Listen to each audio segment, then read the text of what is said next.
Peggy 16. Sega. Total War combines turn-based strategy gaming with stunning real-time battles.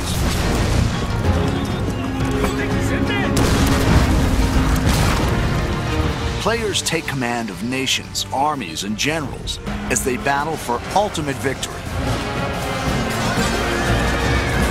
With breathtaking detail and unparalleled historical accuracy, Total War allows the player to recreate and change the course of history.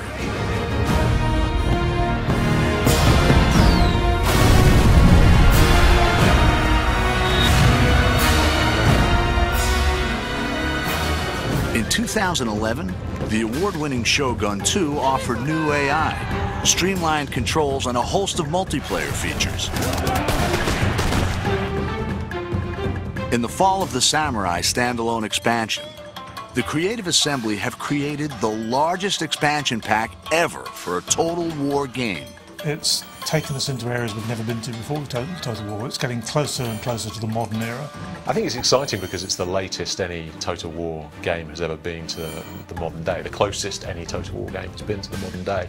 And with that brings a lot of really interesting different game features, a lot of scope in terms of how fast the game moves and how quickly your armies are deployed across the map, how many different types of units are available. Set 300 years later than the original game, The Fall of the Samurai sees the clash of traditional samurai culture with the explosive power of the early modern world. It's the late 19th century, which means that it's got some of the most advanced technology seen in the Total War game. So you've got torpedo ships, off-field artillery, all that kind of stuff that actually makes it feel quite different from particularly Shogun 2, which is obviously set in the 16th century.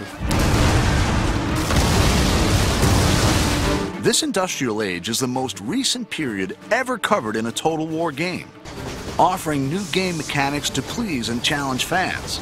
I mean, Japan actually started to build railways in this period or slightly afterwards. Railways on the campaign map have quite an important strategic influence in that they allow you to move armies incredibly quickly. So as you capture more and more of the territory of Japan, you can move your armies around very effectively, and it's really important for bringing your best troops to the front.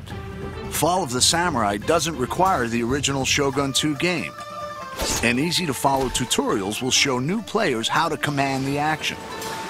It's a standalone expansion, so it's not a game add-on as such, and that you need the original game in order to play it, but it's a fully standalone version of the game itself. The game begins with the Boshin War in 1869, a dramatic turning point in Japanese history. The ruling shogunate is trading with the West, allowing new ideas to change Japan. Growing unrest ignites rebellion, which threatens to overthrow the shogun and restore the emperor to power for the first time in 600 years. The shogunate had ruled Japan for hundreds of years, since the time of Shogun 2. But people were getting more and more agitated as the shogunate kind of opened up Japan to foreign influence. And so there was a movement called Revere the Emperor, Expel the Barbarians. And it eventually sort of boiled up into full-blown rebellion where whole domains rise up and try and overthrow the shogunate. The player chooses a clan and decides whether to remain loyal to the shogun or to fight for the emperor. Every clan has their own unique strengths and challenges, civilian, diplomatic, or military. Each faction within an allegiance has its own clan trait, which gives it a very specific play style. Like you might have one who is more open to modernization or trade, in which case they'll have access to cheaper modern units, more money from trade with Western powers, or you may have some who are just the opposite. In the next trailer, we'll find out how the campaign and the real-time battles have been reimagined and redefined.